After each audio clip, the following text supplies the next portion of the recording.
Greetings and welcome to AlonzoBash Podcast, real people, real conversations.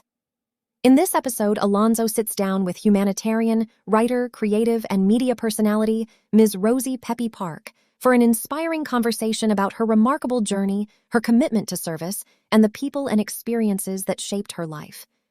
Mrs. Parke opens up about her story, from her roots in Jamaica to building a life and legacy in Washington, D.C.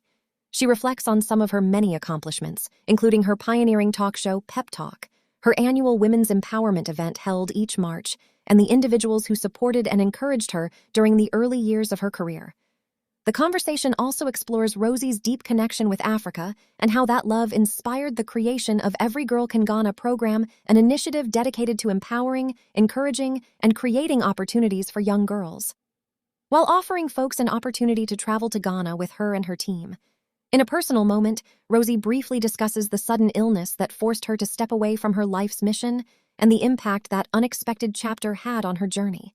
This episode also comes full circle for Alonzo, who takes the opportunity to personally thank Ms. Parke for giving him one of his earliest breaks in the entertainment and media industry, booking him for numerous events throughout the Washington, D.C. area, and believing in his talent during the early stages of his career. Ms. Parke also shares details about her annual Give Back fundraiser, returning this year on Sunday, September 13th, 2026, continuing her long-standing commitment to community service and giving back. This is more than an interview.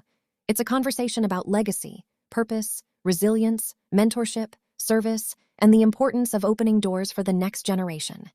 Real people, real conversations. The AlonzoBash Podcast starts now. Greetings and welcome to AlonzoBash Podcast. I'm your host, AlonzoBash, and of course, today, man, we join with a special. I know I always say special, but this young lady is a special guest.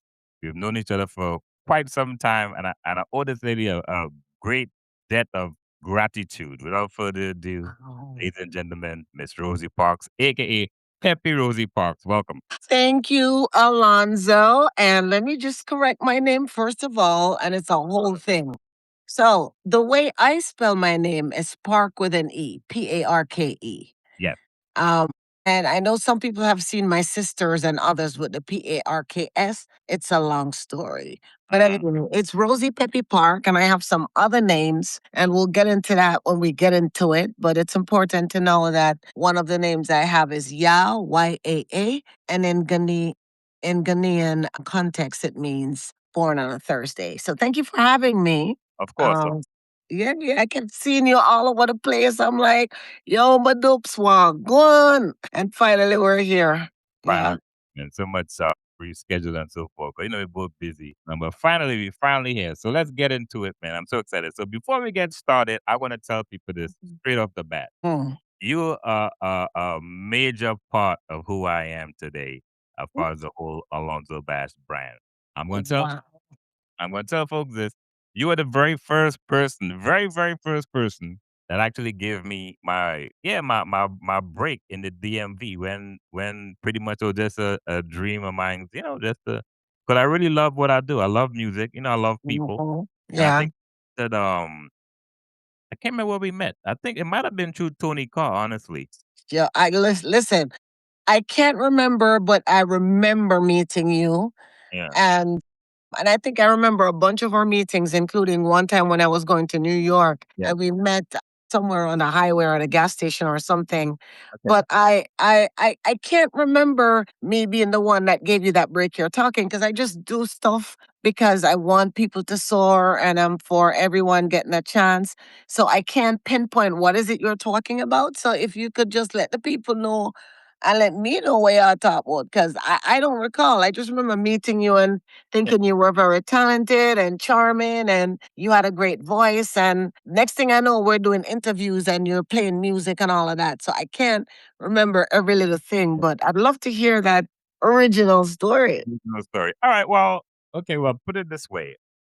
There's a couple people that in the early years that helped me a lot. I always, give credit when credit is due. And of course, Tony Carr was one of those people. Papa Wabi for sure. Sergeant for sure. But I believe I met them after, well, Tony Carr for sure. but I believe I met them really after meeting you because you were the first person that I remember. Remember when we did that gig at the retirement home and these Oh, wave, yeah, this wave that, God. So now I remember. yeah, It's not a retirement home. Okay, oh, yeah. So yeah, I oh, was yeah, working. Yeah, I was the director for East River Family Strengthening Collaborative, and yeah. they wanted me to do like a Caribbean event at the Washington Seniors Wellness Center. And so I said, okay, of course I'm Jamaican, so I wanted to get people from different Caribbean islands to come. And yes, so that was our first meeting. Well, I think that's one. I think was that one of the first, and then of course the woman's event that you do yearly. Yeah. Oh Yeah, my God. yeah, You there are know a lot what? You of know what, Lonzo? I've been doing this thing for so long and I groups. did similar stuff while I was living in Jamaica that Yeah, I can't remember certain things because it's so many people and different things and different events. But when you jog my memory, I do get a visual of it. So I do remember you coming to be a part of the I think I call it connecting cultures. Right. yeah, And it was at the wellness center. Oh yeah. Oh my God. Thank you so much for that. yeah, man. Because I wanted a diversity. I didn't want just a bunch of Jamaicans there. So I was the token Trini person, I guess, back then. You know. You were one of the Trinity people there. Well, with that being said, I'm very thankful and gracious for those opportunities in the early years, and you've been supportive. You know, from that time to now, of course, even when I started Mad FM back then. You, Yes. yeah, Yes. yeah, so that's been a journey. Yeah, you interviewed me quite a few times on Mad FM. Yeah, And I appreciate that too. So, mm, yeah, man. We love to see our fellow Caribbean people and just people in general, especially Black people, soar. And, my thing is like when I get a connect, I want to bring other people in. Like I've worked a lot with your brother. yeah, I mean, I gave him a lot of photography gigs yeah, from yeah. where I was working in that space. And he's still my favorite photographer. Why am I saying that word wrong? Yeah, and he even came to Ghana with me a few years ago. So Yeah, remember yeah, that. So, yeah. all right. So let's get into your backstory. So you're born and raised in Jamaica. Where exactly in Jamaica are you from? As my father would say, my late and great father would say, a four Kingston upon my birth certificate. I was born in Kingston, Jamaica at Yeah. Victoria Jubilee Hospital. Now, there are a lot of people who say they were born in Kingston and they were actually born at UA, which is in St. Andrew. But we call it the twin parish of Kingston and St. Andrew, so we're not fault them. But I'm a true Kingstonian born at Victoria Jubilee Hospital. Yeah. Lived in Kingston for all of my life before emigrating to the States. Okay. And yeah, and I moved from the family home, which was closer to Vale Royal and Hopefield Avenue. Jimmy Cliff lived down the street. Oh, The nice. Bob Marley studio was around the corner. Yeah. Cat Poor lived around the road from us. Diana King. I mean, we had so much access. And Yeah. then after I had my son, I moved out and went to live in Upper St. Andrew, but they still call that Kingston and St. Andrew. So yeah, born and raised. When I left Jamaica, I was an adult, so I spent my formative years and all my development years and breaking into womanhood years and being a responsible adult years in Jamaica. And I've lived in Jamaica longer than I've lived in the States. So I'm a true Jamaican. Yeah, Jamaica. God rest his soul. And my mom is still with us. Yeah, she was just here with me visiting and we were all over the place. Yeah. So Yeah. I'm very fortunate to have at least one of my parents still alive. Yeah. Yeah. So tell me about the parents. What your dad, was like. Listen, I always tell people in Jamaica we have a word, it was a sample. Daddy was a sample. Okay. He was small in stature. You would never, I mean, a short man, but nothing about him was short. And he also was born and raised in Kingston. He has three sisters, and he's the only boy. His father is from the UK and lived in Bristol for a very, very long time. He met Okay. my mom when she was about 17 or 18. Mommy is from Trelawney, where Yeah. Usain Bolt come from. She's All from right. a place in Trelawney called Warsaw. And they met, fell in love, and he brought her to Kingston and they have been together. My eldest sibling was born in 1964.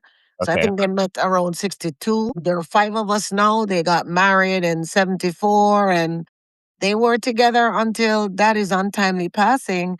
But my father was just very jovial, very charming, a charismatic man. Everybody loved him. He had so many, I mean, everybody loved him. And he did very many things that were exemplary and that the average Jamaican man wouldn't do. So Yeah. he gained a lot of respect just for his stance on family Yeah. and the way he raised his kids, the way he took care of his wife and his family. And above all, what I loved about Daddy, he was a musicologist. That Okay. man knew music so till. And we Mm. grew up listening to all kinds of music. So I'm very, very good with music and music from back in the day and all different genres of music. And he was just fun. Daddy was just fun. He was witty, he was funny, he was feisty, he was just all of the things, and I loved him so much. I'm a daddy's girl. Yeah. And as a matter of fact, I think one of the events at the wellness center that you came to, Daddy was there. Okay. I don't know if, yeah, yeah, Daddy, because when they come, I take them everywhere, Yeah. you know?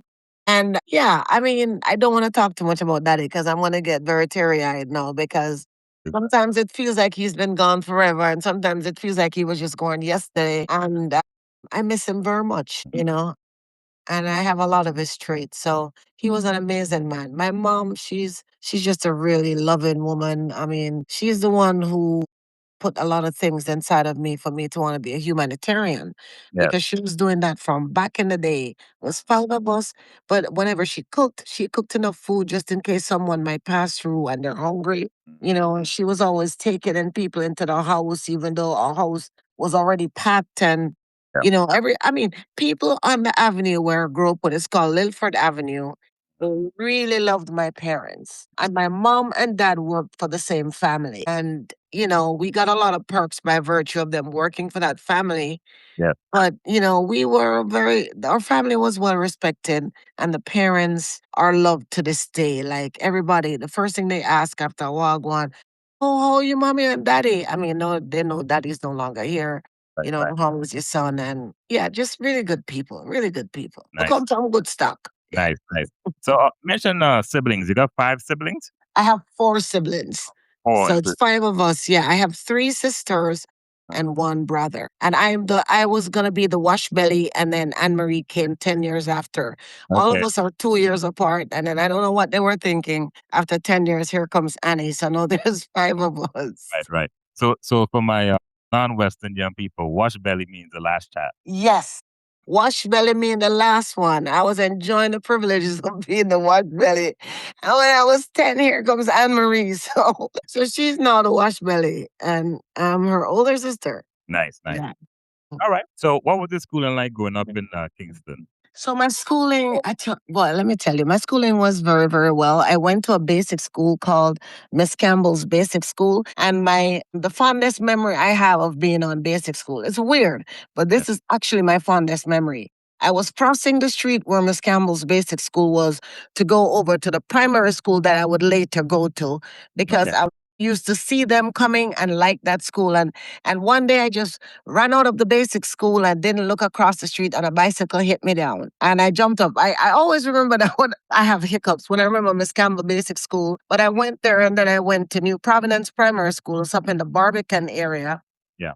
And when I went to high school, I went to grade 1 and they thought I was a little advanced. So I skipped from grade 1 to grade 2. Yeah. Then I went to grade 3, grade 4, grade 5. I was involved in everything, spelling bee, track Wow. and field, all the extracurricular activities. And I did private lessons, and I had a teacher in 5th grade. Her name was Miss Ines Clark. And she said, Rosie, you're so smart. You're young. It's not time for you to take the common entrance. You can't wait because you skipped 1 grade, so you're younger than the rest, but you are ready, and I'm going to groom you and help you. And I did private lessons with Miss Campbell, and I Nice. took the common entrance at 10 and Wow. passed with flying colors, got like a government scholarship, passed in a 99 percentile. Wow. And at the time, yeah, you chose 2 schools. Yeah. And I chose Campion College and Arden High School. And I chose Campion College because I used to walk to school and pass Campion College on the way. And the sixth formers were plain school and they had a pool, and it was Yeah. all different kinds of kids who went to that school, Chinese, Indians.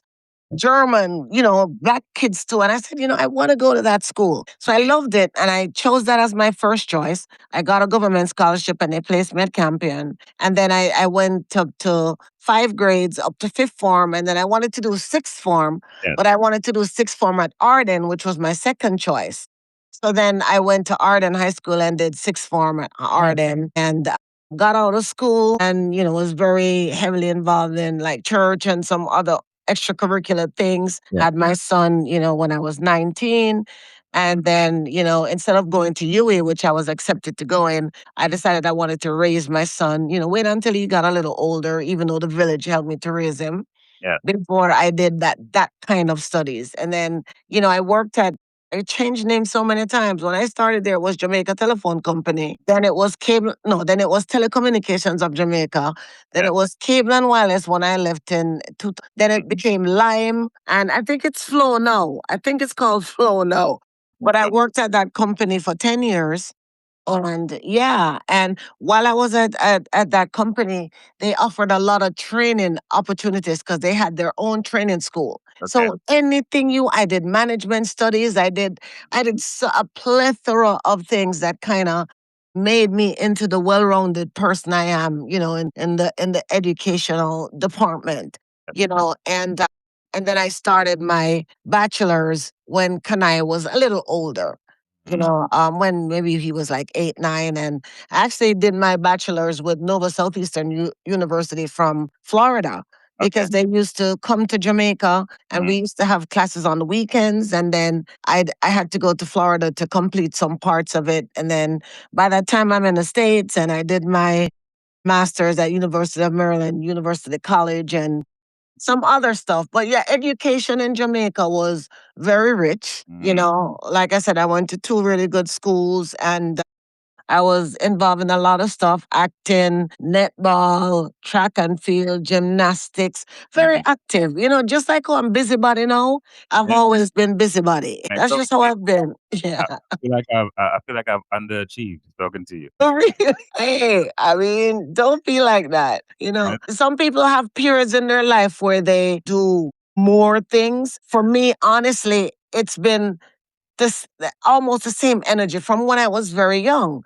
Because even when I was like 8, 9, I was on Ring Ding. That's a program that came on TV. I was writing poems and pieces in the children's own. I was dancing in festival. I mean, I was very involved in a lot of things because that's just kind of like my energy, and my parents supported that. They wanted me to do whatever I wanted to do as extracurricular activities.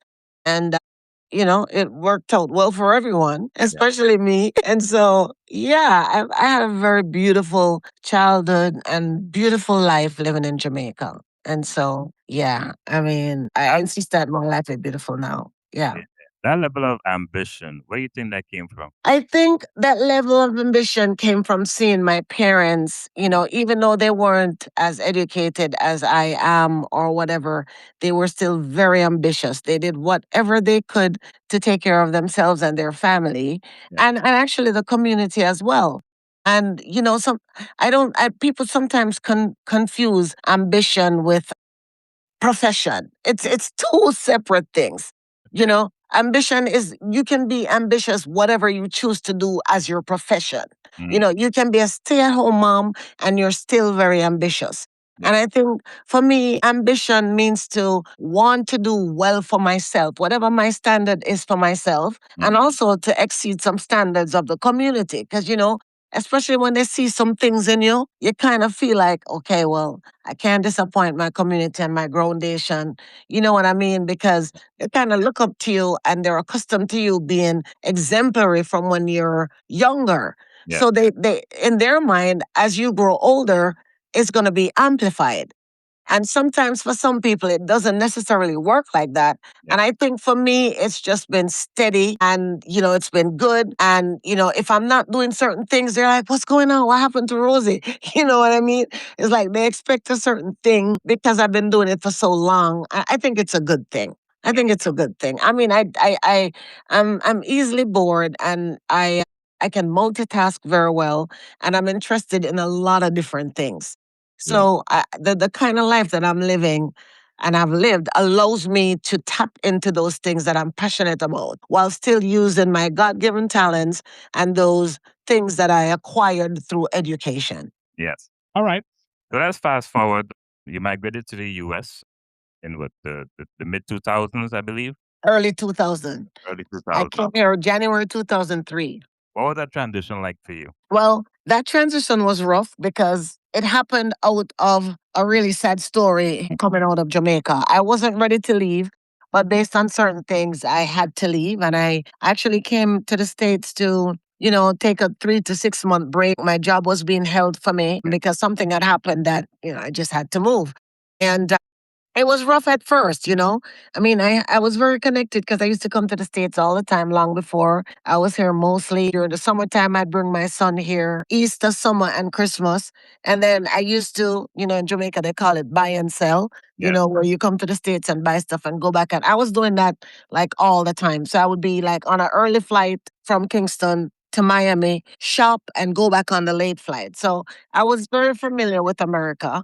And I came to kind of take a break and hopefully things would die down a bit. And when I came, a lot of things happened and good things. And I just said, okay, well, I guess I'm just going to be living in the States. And so I've been living in the States since. And I told my boss who was holding my job, I said, you don't have to hold it any longer because, I probably won't be home until like another later, just give somebody the job. Yeah. And yeah, it's been a good times since I've been in the States. The first 2 years were kind of quiet because I was living a different kind of life. I wasn't really out in the public. Yes. And then late 2005, a gentleman by the name of Marco Forbes, him and I decided to start Caribbean Rhythms, which was the impetus for everything that I'm doing right now, entertainment-wise. And after a couple events, he said he was moving to Florida and he said, Pep, you're on your own. And I was like, yo, I invested all this money and time and effort and you're just gonna, but you can't, if people want to do what they want to do, you can't force them, right? I said, okay. I just took the time and, rebranded it and decided to create my own thing, Peppy Entertainment and Promotions. And I started doing my events at Zanzibar and the waterfront in the Sky Club. Rest in peace to Dr. Darian Green, him and I always forget Raymond Paris. Those two gentlemen really helped me to, create that space for a monthly networking event for mature professionals. Yes. And I was very connected to all the artistic people in the DMV, whether they're visual artists, performing artists, the spoken word, the live bands, the DJs, just a plethora of people. That place was just a melting pot for all of us to converge and just get to know each other and support each other. And from Caribbean Rhythms grew a number of things. My women's event, which I just celebrated 20 years of doing it. Yeah, I used to do like the Marcus Garvey celebrations every August. And I always had my birthday party, which became fundraisers from 2015 after I started going back to Ghana and realizing that I wanted to give back. So, yeah, being in America has been good for me. And I think America has been good to me. I think I've I don't want to say maximized, but utilized the opportunities presented and created opportunities when there weren't any, networking and knowing the right people and putting your best foot forward and showing people what you can do and them entrusting you to do things. So yeah, I think it's been a good I time. can tell you, you're a master networker. I've learned a lot over the years by just watching and observing. I think I'm pretty good at it. No, let me tell you, you have mastered the art of networking. I was so smiling, especially at Sarge's thing, just the way you did it. Like, no, Peppy, I gotta introduce you to this person. And I was like, once upon a time I was a busybody doing stuff like that, but I love to see other people doing it because you do have some people who want to keep those resources to themselves. They don't like to share. And I'm like, yo, what's wrong with sharing? So yeah, I'm glad that some of the things that I did, you inspired you, and I'm very proud of who you've become and how you're pushing your brand and yourself out there. So big up yourself. Yes, man. Give thanks. Give thanks. Learn from the best. Learn from the best. All right. So a lot of history, and you mentioned Zanzibar, of course, you're from the DMV. Everybody for the Zanzibar. You mentioned Caribbean rhythms and networking events and all these things. You mentioned Ghana. Now, I want to, where that connection to Ghana started for you? Okay, so I dated someone who was born in Ghana, and I had learned about Ghana from back in the day because, Marcus Garvey was one of my favorite heroes too. So we knew about his love for Africa and his mantra, which was Africa for the Africans and Africa first, and that sort of stuff. So Ghana was always one of those countries that I thought, when I'm going to Africa, I definitely need to go to Ghana. However, I had gone to Ethiopia and Tanzania before. And, when I went to Ethiopia, I was passing through, I was working on this major conference with all kinds of heads of states and prime minister and dignitaries. And I was working the conference. So I didn't get a chance to do Sashamani and go out into Ethiopia and really see like some of the things I would have wanted to see. But when I got to Tanzania, I said, whatever I thought Africa was, this is Africa. When we were coming off of the plane, they had the Maasai people out there dancing and drumming, and the sky was so big. And we went to Ngorongoro Crater and saw all the wildlife. And Tanzania to me felt like whatever I thought Africa was. I was hosting Kujichagulia, which means self-determination in Kwanzaa, at Zanzibar on the waterfront for the UNIA, which I was a member of. Okay. And while I was on stage, there was a gentleman in the audience. His name is Bomani Tayimba. And when I got off the stage, he called me. He said, "Oh my God, you're such a good MC. I like the way you speak and everything. And I know that you just started your Pep Talk series." That's another story because I just started Pep Talk the 1st of January, 2011. This was the end of 2011. Yes. And Bamani said, I have a tour group called Africa for the Africans, and I go to Ghana. And when he said Ghana, I said, I just lit up. And he's like, I would really love for you to come on the tour with me and be my tour assistant and do the interviews, and I'll come, you won't have to pay the full price. I said, say less. Right. That was December 2011. Okay. June 2012, I was in Ghana. When I tell you, Alonzo, two things I remember about that first trip. When I got into the airport, there was a big sign that was pretty much telling us, do not come to this country with homosexuality. You will be prosecuted. And the sign was so hilarious and blatant. And I'm like, look, they're warning you before you even come out to customs. So you can't go into the country and say you never see it, right? Because the sign big and serious. So we took pictures and everything. And then as we were about to come out to go meet the bus, I saw a group of Ghanaians standing up and talking. And they were talking Twi. It didn't sound like patois. It didn't sound like English, but it looked like a conversation that I was familiar with. Okay. The mannerisms, the way they stood, the way they moved. And then they looked at me and I ran over to them and they're like, my sister, you're Fanti, you're Fanti. And then just like the whole vibe, I was like, oh, which is the area where Rita Marley has her studio. Okay. And as I was going up the hill, a lot of people were running towards the group and running towards me. And there was this one little girl in particular who ran and just jumped up in my arms. And she would not come down. So I kind of hiked up the hill with her on my arms. And her name is Gloria. Okay. And I wanted to adopt her, but she had parents. She wasn't an orphan. But I was supporting her for years. But I'm just saying, from that first trip, I just really fell in love with Ghana. And then when I saw that there was so many kids and other people in need, I decided that, you know what, I wanted to do some humanitarian work there. And I've been doing that ever since. Okay. Okay. Wow. So 2011, you mentioned Pep Talk as well. How did Yes. Pep Talk come together? That inspiration. to talk Okay. about- You remember how you were talking the story about I'm hearing an echo about sometimes, people inspire you and whatever. I had been working from, like I said, we started Caribbean Rhythms in 2005. So I had been in the area and just seeing so many people with talents, like really talented people, a lot of them who I worked for, but they were not getting any mainstream attention, Yeah.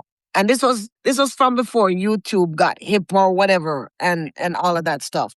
They weren't getting that kind of attention. I was on MySpace at a time, and I had a large following on MySpace and met a lot of people.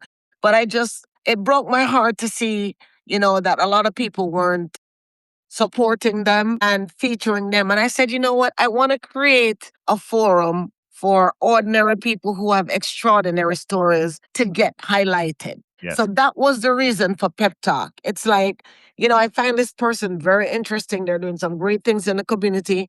Let's just sit down and have a talk, where I can find out what they're doing. And then, I said, I'm going to do it. And I got the people and I started it and it went well. And we did 3 seasons. We ran into some production issues through no fault of mine. Yeah. And we were being shown in all the Caribbean islands and in parts of Florida and New York. And we were supposed to get a big break. Yes. And the producer who I was working with just messed up a whole bunch of stuff. And, I just said, you know what, I'm done. So I just I did 3 seasons and then just put it away and moved on to other things, But I am going to go back to doing it. I might do it through the StreamYard kind of way, kind of like what we're doing now. Yeah. Yeah, because people have been asking for it. So, Yeah, yeah. man. So, That's yeah. it, man. You know what? That's before podcast, the word podcast. Before podcast, you was like the original podcaster. I know I was. I told him, I said, everybody I talk about podcasters and podcasters, shut the hell up. Where were you when I came up with this thing? So it's okay. Things just, we're not the only ones who think of these things, but we were forerunners and we're happy about that, but I'm gonna revamp it because a lot of people need to have their stories told. And I miss talking to people like that too. Yes, yes, yes. You know what? A couple of years ago, you did, I guess, a sabbatical.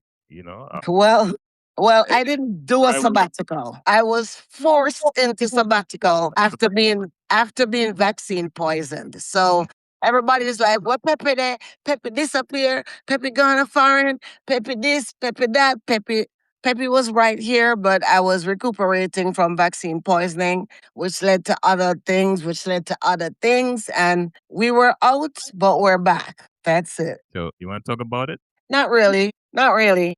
Because it was very traumatic, some of the things that happened to me. And I don't want to talk about it right now because it's going to make me sad. And I might start an anxiety attack. Yeah. All I will say is that while this thing happened to me, I was diagnosed with aphasia. I couldn't speak properly. I was stuttering. I couldn't pronounce my words. I couldn't use my hands. Just a whole bunch of stuff. There was a point when I was getting better, when I was on all kinds of medicine and natural medicines, where I was ambidextrous, where I was singing like a soprano. I mean, I'm telling you, my body went through a host of things. Oh, wow. Very, very bad things, mostly. Yeah. And it was a long period of flushing myself out, and I'm still kind of flushing, but I wouldn't wish that on anybody. That's what I'll say. It was just a very traumatic episode. So, I didn't say I was on a sabbatical until I was hosting an event for one of my girlfriends when I just came back into space. And I was trying to find a word to say. She said, Peppy, you were on a sabbatical. So I said, I receive it. And so that's why that came up. Yeah. I honestly thought you moved. Yeah.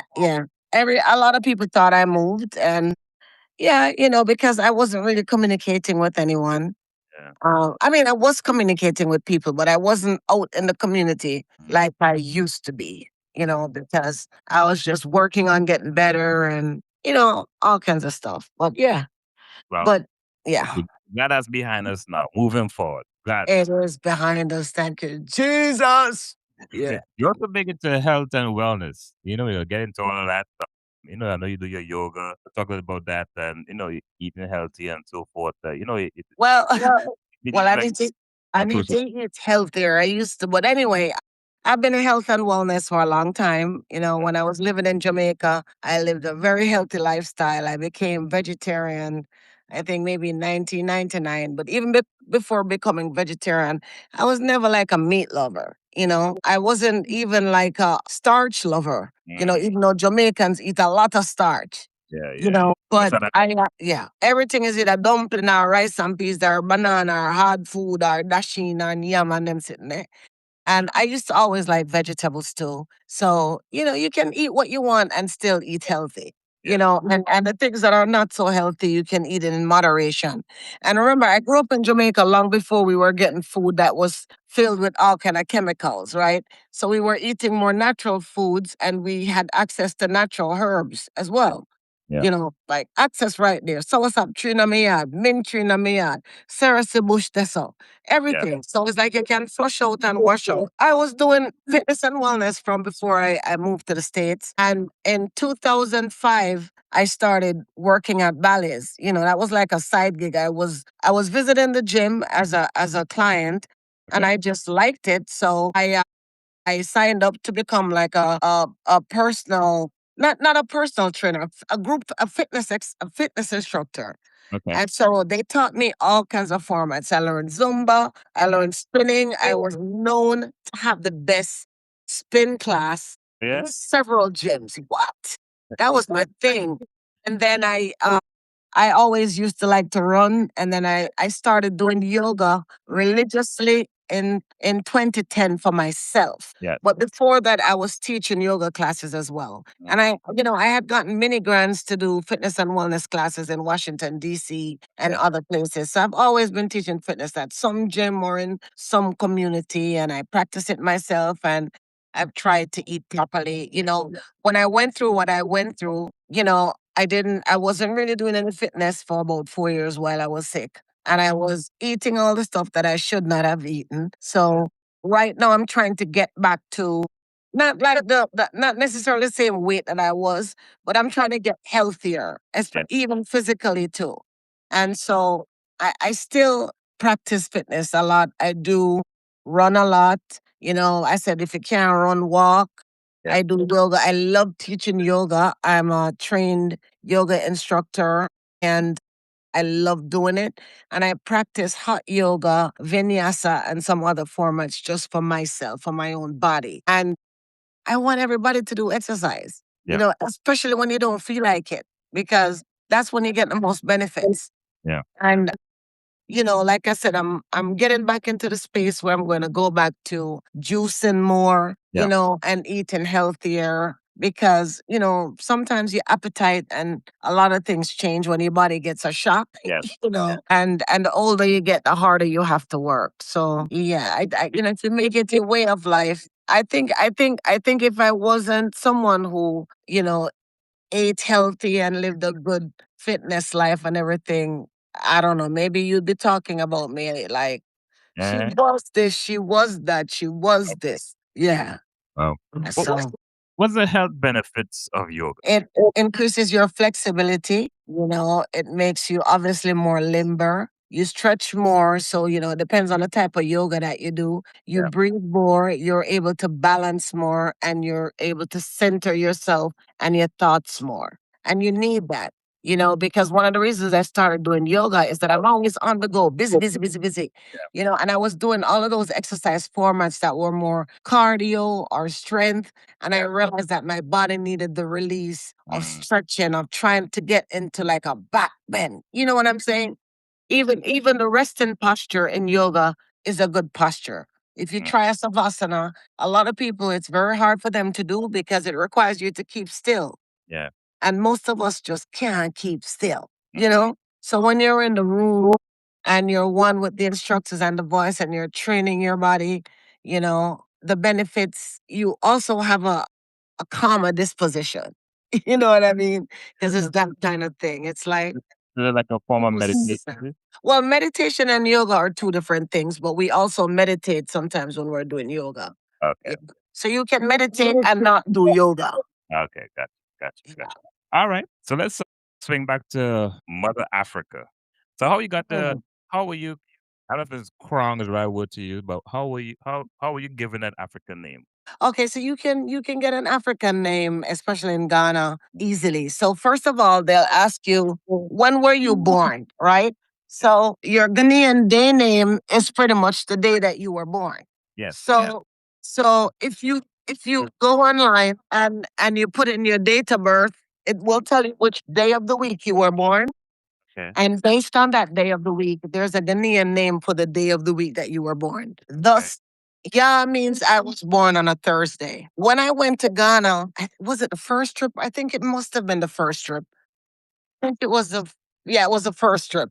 When I went to Ghana on the first trip, the Bamani asked us if we wanted to do a naming ceremony, like if we wanted to get our Ghanaian name or yeah, and he told us the day name is already there. So the up name, that's when you decide on a name that you like that kind of describes who you are as a person. And Okay. sometimes someone can give you that name or you just research name and you say, okay, that name, excuse me, means this, so I'm that. Anyway, I was looking for names and they kept giving me names like Odysseus and other names that meant like royalty and all of that stuff. And some of the names, for one, I didn't want to name myself that, right? I said, if I'm going to get a name like that, somebody have to name me that. Like, it just You- felt like a You're pompous. you full of yourself. Like, I mean, even though we know we're royalty, like, come on Yeah. now. Yeah. I was walking around and everybody kept saying, oh, you're like a warrior queen. So Asantewa was always there. Okay. Because in Ghana, there's a big heroine. Her name is Naraya Asantewa. But there was another name that I wanted. So I was going everywhere. When I went to Kumasi, they said I'm Ashanti. When I went to Cape Coast, they say I'm Fanti. And this Yeah. guy in Cape Coast came up to me. He was watching me the whole time. Yeah. And then he came to me and he said, my sister, I know what your name is. I Yeah. said, pray tell. He says, it's Jesse. I said, what? Jesse? No, it's Jesse. I Yeah. said, what? Jesse? He said, no, it's Jesse. I said, can you just write it? He Right. wrote it down and it spelled Gyasi. And I said, okay, is it Gassy? Is no, it's Jesse. Like the Y is silent. It's not quite Jess and it's not quite Jas. It's like in between. So Okay. yeah, just see. And I said, what does it mean? It means wonderful one. I said, taken. I Yeah. said, call myself wonderful. I mean, that's not being pompous, And he said, yes, my sister, you are so beautiful and you're so wonderful. And I think this name suits you. And then I went to Sister Imokus and a bunch of people. They're like, yes, Peppy, that's the name. So everybody agreed. And that's how the Jesse came. And then Santawa, they were always going to give me that because they said I was a warrior queen. And so that's the name I have. But here's the interesting thing. And I know we're going to get to it, but we're on names. So I think I did tell you that when I go to Ghana in September, I'm going to be installed as a queen mother, right? Yes. I remember you mentioned that. Yes. Yes. Okay. So the lake chief who is bestowing this honor on me, they have a way when they're giving someone that title where sometimes they get a dream or the king or the elder or someone comes to them and say, based on the profile and the thing, the way how they see you move, they either get the name in a dream or something. He told me my new name. I'm not saying it yet because I'm not yet a nana, but he told me what my installment name is going to be, and it's not going to be Ya Jasi. Now, I'm gonna Ya, I'll always be Ya because I'm born on a Thursday. Okay. But they're gonna give me a different name when they install me because that name came to them from the ancestors Oh, wow. and it means so and so. And they told me what it means and everything. And I said, okay. He said the thing about names, you can name yourself anything. So you can still keep the Jesse if you want to. But I absolutely have to use this new name, especially when I'm writing myself as a nana. So yeah, yeah. So that's how the name is. I mean, in Ghana, I think in other African countries they might have another way of doing it, but I only know the Ghanaian way because I went to other parts and nobody mentioned anything about a naming ceremony or anything. So Yeah. yeah. Wow. Pretty impressive. So, really, congratulations on that. Okay. Thank you. So every girl can Ghana. Tell me about how you got into the whole fundraising, sponsoring. Is girls and boys or just girls alone? Both. Well, every girl can. That program is specifically for girls, but in terms of the sponsorships, it's other kids. Can I tell you one thing before I go further? I'm really enjoying this interview. You're asking some really great questions, and sometimes I'm like, what am I going to talk about that I haven't spoken about? But I think it's also the energy and the way it's going. So I'm glad you asked about that. Now, I did mention that on my first trip to Ghana, and that little girl, her name is Gloria. Yes. I started giving back. and I call it Giving Black. So I came back and I was like, oh my God, I've always wanted to adopt a little girl. Even before I had my own child. And when I went there and saw all the kids without parents and some with parents, but not the resources to be their best selves, I said, I need to do something. So I started saying, I think the first trip after that, I just took stuff for them myself. Okay. And then when I do remember Giving Black. I remember when. yeah. And so I think after 2012, when I came back, I said, I'm going to create a community organization. I called it the Give Black Foundation, right? Okay. So, and then I used to say, let's give back to Blacks, that sort of stuff. So I started fundraising, and the schools and stuff I was visiting, I wanted them to give me like the kids who had the biggest need. So we started identifying some kids and tried to get sponsors. So I came back, told the people and said, okay, this kid she's 5 years old. Her name is this. She wants to be a doctor. She's in this grade. She needs this. And then the monetary thing for that was, I think at the time it was maybe 250 US per year per kid, which means you pay for everything for them for a year. The parents not worry about nothing for 1 year. Lunch money, transportation, tuition, uniform, some books, most of the stuff. And so we did a bunch of stuff. We worked with Acoma International Academy.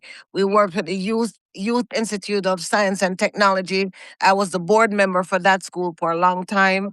We worked with a number of schools and we were giving back to students. Around 2015, maybe 2014, you probably know this lady. Her name is Yasmin Anderson Smith. She lives in the Silver Spring area. She's from this area. She's a Jamaican. Okay. She has a program that she started back in the day called Every Girl Can. And I used to go, and whenever she had the conferences, she would contract me to be like a workshop presenter or the exercise person. And so I always worked with her and those girls.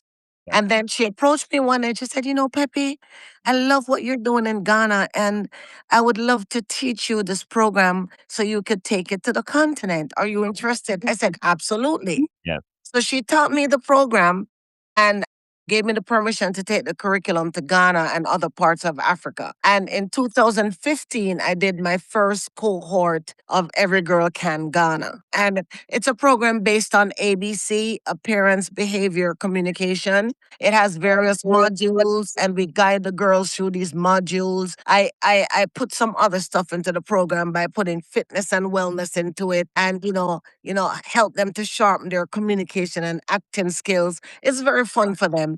And at the end of the program, we take them on a field trip, where they get to see a location they haven't seen in their own country. We have like a graduation. We give them graduation certificates, a stipend. We give them a backpack filled with a lot of things that they need as a young lady. Journal, body products, hair products, face products, feminine hygiene products, that sort of stuff, and they're very happy. We're very happy. And then we try to see if we can train them to train other girls. Yes. So I have about 3 girls who I've been working with, on the trainer thing. And we've worked with girls. We did a cohort in 2015. We didn't go to Ghana 16 and 17. Ebola and some foolishness was going on. We did it in 2018. We did it in 2019. So this will be our 4th year doing it. And we've worked so far with 45 girls. And this year we're working with 16 girls. One of them is one of my adopted daughters in Ghana. So we ask people to donate. If they're donating, the items that we want for the girls come up to about $150 per girl. But if people don't want to give money, they can just buy the products and give to us. Yes. And then we'll take it over. So we've collected a bunch of items. We still need to get some backpacks. We have to get some more flip-flops. We have to get some more hair combs. We want to get them some perfumes. I think I bought 10 journals already. I need to get like 6 more journals. And and it's a good time with the girls too. So we're doing that. And then we're also sponsoring 10 students this year. We're doing 5 in Kumasi. That's the area that I'm going to be installed as a chief. And we're doing 5 in the Atonko village in Cape Coast. So the school fee for the year for the kids is $300 US. If people think that's too much money, they can still pledge to sponsor the kid. and just send over $100 every 3 months. You know what I mean? Yeah. It's and they get to meet the kid with their thank you letter. They can do conference calls with the kid, see their progress reports and that sort of stuff, and decide if they want to keep doing that with the child going forward. So that's what we're fundraising for this year. Wow. We have 6 more kids to be sponsored, and we just need to get some more items for the girls. Okay. Wow. Yeah. That's major, man. I mean, listen, I don't put my head on a block for many people, but I can tell you, you someone that I know for a fact. I've seen this with my own eyes. That's really passionate about what you do. I actually been to your house before. I think it was for one of these fundraisers over the years. Yeah. And you really give 100% Yeah, I do. to. So I definitely want to extend. Yeah, that's my appreciation, man, because it has certain people have certain callings, and I believe this is your calling because it really comes natural for you. Yeah, it does. It does. I honestly, people like, Pep, you're doing this, you're doing that. I said, look, I've been doing these things for so long that it's just like a part of me. It's not overwhelming, And I always say, when I say we're gonna sponsor these kids, if I don't get the sponsorship for the kids, I'm gonna sponsor the kids. That's all I'm saying. They're gonna be sponsored because once you tell the kids and their parents that they're gonna get help, Yeah. and the village know that the help is coming, then it alleviates a lot of burdens for them. They can focus on the other kids, and it's a great thing to know that somebody is really investing in their child's education. So, I want people to come on board, but I understand that this is my project and not everybody's going to buy into what I'm selling, and I'm not the only person doing this, and some people already have kids who they're supporting. So I'm doing my thing, and anybody who wants to help, we welcome them. That's pretty much it. We don't get into our feelings if people don't support because times are hard. Yeah, times are hard too. I'm gonna ask you. So, what's some of the critiques you have gotten over the years? I know some people say, "Why Africa? Why not Oh, Jamaica?" you know what? Period. I've heard that, and I said to them, I'm very hip on the project that says dance a yard before you dance abroad. And I've danced in Jamaica several times. I'm still dancing in Jamaica. I've gone to read across Jamaica. I've gone through the island and read for the kids and give back. I've sent barrels of books and other stuff. So I do stuff. I don't. It's not everything that I do. I advertise or promote. And sometimes you try to help in certain areas, and the people who are supposed to be helping try to extort money from you. I went to Jamaica and fell in love with this beautiful school in the Ocherius area. And when I was touring the school, I could hear all the teachers at the same time. And I'm like, what in the world? And they didn't have different rooms. They had like partitions, right? So one teacher over here, I teach math. The other one, I teach science. And you can hear everything. I'm like, how are the kids able to get this information when there's so much, background noise? And they said they wanted to build out the school. And I asked them how much it would cost and what I could do. And they gave me a cost. And I said, okay, that's workable. I can use my day job to try and supplement this if I don't get sponsorship. And by the time I come back a foreign and I talk to them again, the price gone up 3 times. I know. I said, don't think to me, I want ATM. Well, I'm like, I'm trying to help the kids and you're trying to exploit me. a man say opportunity to eat their food. That's crazy. And so this is, one of my girlfriends, she's coming to Ghana with me too. She just went to live in Jamaica. Yeah. She's been living in the States for a long time, and she said she's taking a break and she went to live in Jamaica. And she kept saying, Peppy, I want to do some stuff in Jamaica like you're doing in Ghana. I said, Jamaica has tons of schools and orphanages that can use your help. But you still gotta be careful when, how you approach them and who you talk to. Because they'll try to do that. So if you can find a way to say, okay, I want to do like support like a lunch program. Something that you can actually see what you're giving and how it works. Do something like that. And I still do it in Ghana. There's a lot of transparency everywhere. I'm transparent with the people who are donating their money. Yeah. I make sure they know the kids. When I go there, if it's not live streamed, it's recorded so they can see. Yeah. You know what I mean? You have all kinds of images and everything. Because this is, I mean, we're trying to help people. We don't need other people's money to do what we want to do for ourselves. Put it that way. You know what I mean? So the money goes where the money is supposed to go.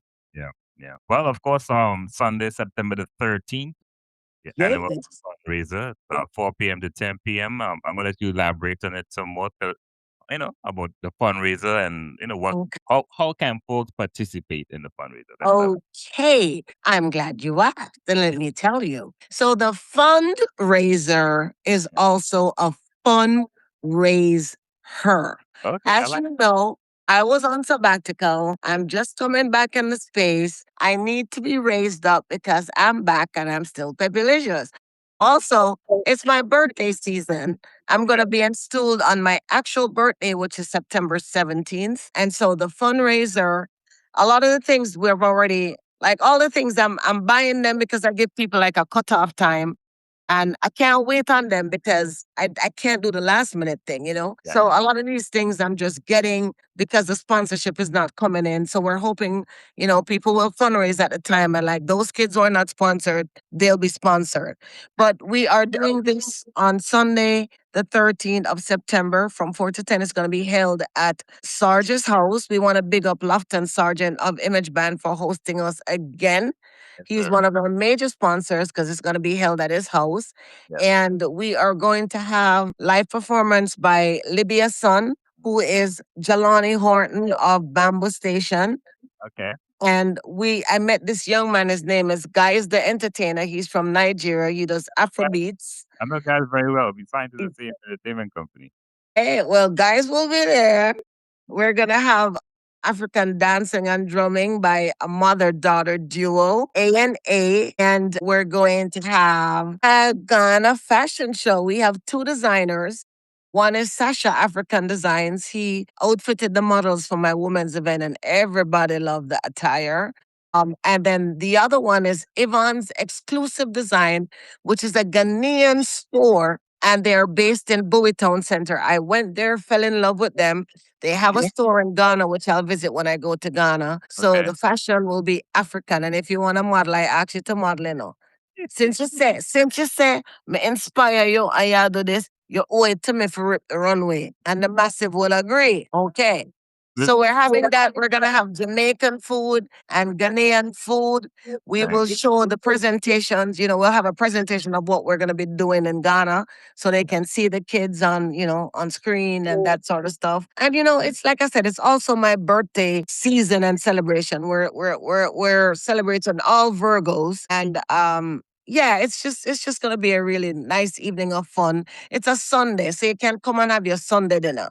Now, you have to RSVP if you're attending. It's a catered event. You have to RSVP if you're attending. You Okay. can donate even if you're not attending.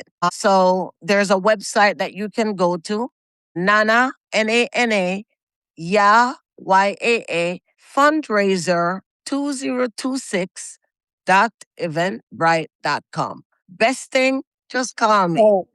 301-395-1013, 301-395-1013. Just call me. If you don't want to talk to me, email me. MS as in Miss R Park with an E, MSRParke at gmail.com. Just reach out, send some love. Every mickle make a muckle. Listen, there is a suggested admission. If you feel like you want to come and you can't pay that, just make your own donation and come to the thing. But you have to RSVP to attend. It's going to be catered, and we don't want to waste the food. We're going to Ghana the following day, and we can't carry the food with we. So we just want to know who's coming. Just come out, have a good time. I mean, learn about some of the things that we're doing, meet some nice people, just enjoy some live entertainment, watch a fashion show, and say happy birthday, Pep. That's it. Nice, Yeah. nice. Only because it's you and you ask kindly, I will sign up the model. Thank you, Jesus. You have some other men. You won't be the only man. All right, good. Yeah. All right, man. Well, listen. Before we wrap it up, and this part of the podcast, I'm gonna start with it. This part of the podcast is called 2,000 Questions About Me. I'm not gonna ask you 2,000 questions, but it's based on the book that I bought a couple of years ago. So what I will ask you to pick a number from 1 to 2,000, and the number that you pick will be the question that's asked out of the book. 67. 67. 67. 67. Simple. I like that. 67. Where you at? Right here. Send me the information on that book. All right, no problem. 67. Have you ever had an internship? If not, what would be your dream intern job? Wow. Have I ever had an internship? I have to think about that. I don't think I have. Actually, that's not true. I did have an internship job. I didn't remember it until you asked. My internship job was working on the PFW years ago, where I was working in production with this host that her name is Angelique Chauffeur. Okay. And she had a program on WPFW, and I saw the ad somewhere, and she needed interns to come on and help her in the studio. This is a true story. I've worked on the air like when I was in Jamaica and back in the day when I was a youngster. So when I came and I was listening to public radio, I loved WPFW. And I heard Angelique's program. I actually interned for her and Dr. Kofi Kisi Dumpre. It was a couple of them, right? So, but I started with Angelique, and when I was working with Angelique, she made the mistake of putting me on the air to read the news. And when she did, everybody was calling in like, "Who is that person? Who is that voice?" All kinds of stuff. And she never put me on the air again. She just kept me in the back doing all kinds of stuff. And then when I worked at WPFW as an intern, I met Dr. Kofi Kisi Dumpre. He's actually from Ghana. Yeah. And, we just became very good friends. Like we would have dinner sometimes and just talk about Ghana and some of the things that he does at Howard University. And so if I were to get another internship, it would be maybe at like a TV station. Yes. Where I would want to work on a program like Don't Tell Anybody, Love Island. Like, yes, like to be one of the producers on Love Island. I love that show so much. And I've always wanted to go to Fiji. So if you know anybody, can live say, I work on Love Island. I've never even thought about it until you asked me. That's a great question. But that's why I love this book, man. This book, when I'm doing interviews, you just never know what the person's gonna pick. I have no idea what the question is gonna be. I wanted to travel with, because one of the things that I do when I'm doing my tours to Ghana, we have like a morning verse, like a meditation. I ask questions on the bus because some of the bus rides are very long. But because it's such a small group that's going, I think that would be perfect. Because that's another way to kind of get people to open up and I want that book. So text me and tell me the name of it. You can ask me another question from it if you have time. Sure, we could do a bonus. I call it the bonus round. All right. Next one would be 30, because that's my father's favorite number. Okay. 30. All right. 30. Boom, boom, boom, boom, boom. All righty. Here we go. 30. All right. 30. Do you like watching reruns? Do you like watching reruns? Reruns. You know what? I would have to say yes and no. And here's why. Usually when I watch a program, I don't need to see it twice. Yeah? But I'll tell you, when I was on sabbatical, Yes. when you're not working and your brain not working so actively, and really, I get up and do anything productive, you have a waste time. Yeah. And I did watch some reruns. Yeah, I did. Wow. But I don't know that I don't really like it. There's just too many new programming sometimes. That's true. But yeah, Is Isn't it two reruns that I will enjoy watching? That's Martin and Sanford and Son. You know what? Like I tell you, when I was on my sabbatical, I was the rerun queen. I watched a lot of Martin. I watched Living Color. I actually watched Sex and the City all over again. It's like, have time, we'll watch.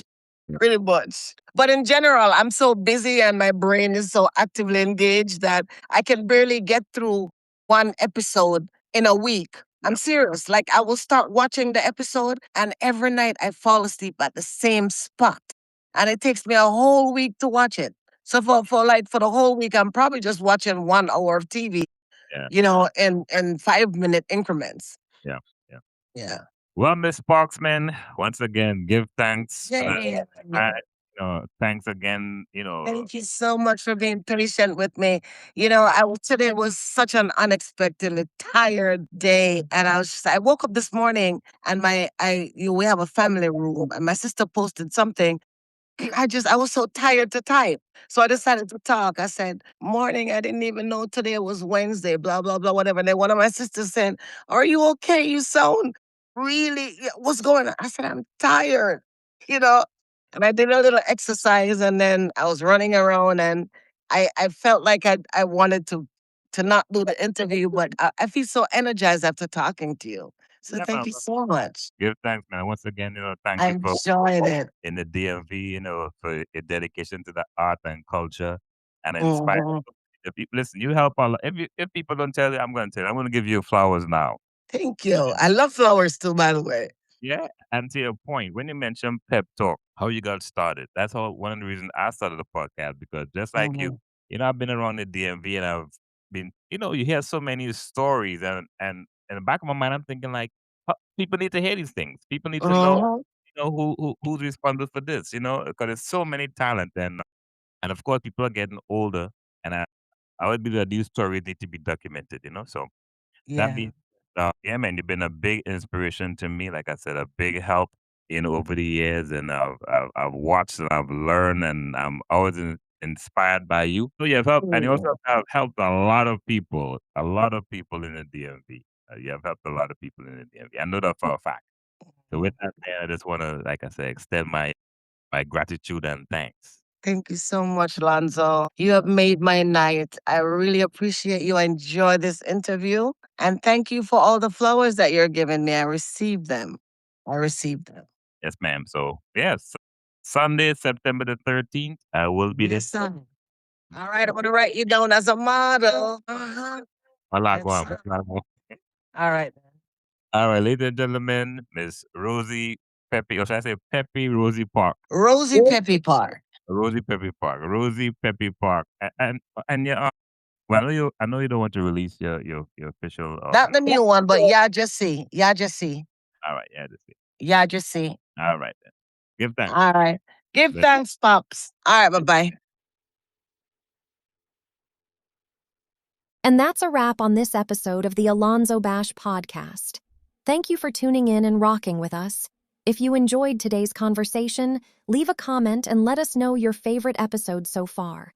Don't forget to like, subscribe, and share to help the podcast grow.